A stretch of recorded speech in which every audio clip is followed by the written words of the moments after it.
موږ مولانا تقریبا 4-5 میاشتې مخکې د یو سوال راستولو، هغه کې ټول قوانین مو ته بیان کړل. ما امام کلونه کې دا مسله عرض کړې وه، مو سره لیکل اوس هم موجود دي. راستول د موټر سایکلو سودا په باره کې چې کومه لاټرۍ غونته کې چوي، عام خرید و فروخت نه هم لاټرۍ غونته کې، هغه قوانین مو ته راستول چې دغه قوانینو مطابق دا سودا د کیږي. دغه سودا آیا حرام ده که حرام نه ده؟ مو مخکې اورېدلي وو، خو بیا مې لږ ذهن کې وو، هغه ټوټل کوم متعلقه فقهي نکتې وې وکې، غیر فقهي هغه کار نه لرو. هغه مو ایت الله لزمه سیستاني دفتر کې بیا استفتاءاتو جلسه وه، هغه ځای کې مو بیان کړله، پوښتنه مو نه وکړله.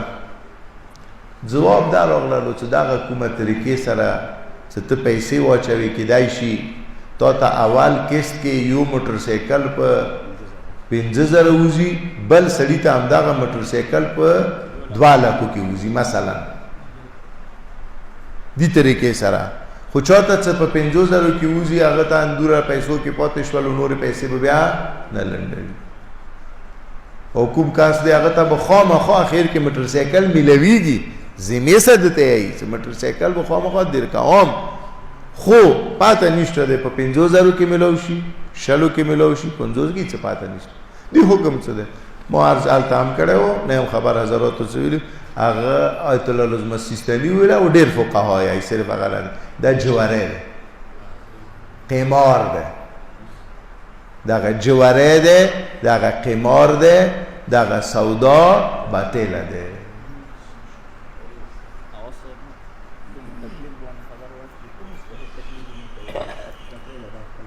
دا اصلي دغه کوم عرض مو وکړلو، چونکې مساله معتپاته وه چې ځنه کسان به بیا وکې های هوی وکړي چې نه پلانکي ځان نه خبره وکړله، پلانکي ځان نه خبره وکړله، او دا دي هادي.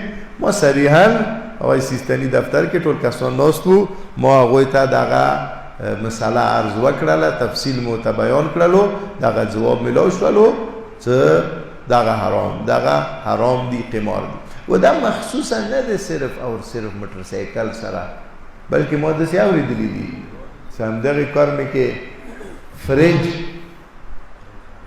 ټي وي وغیره وغیره، دغه شونه هم د خرید و فروخت کیږي، همدې طریقې سره د خرید و فروخت کیږي لاټرۍ ذریعې سره.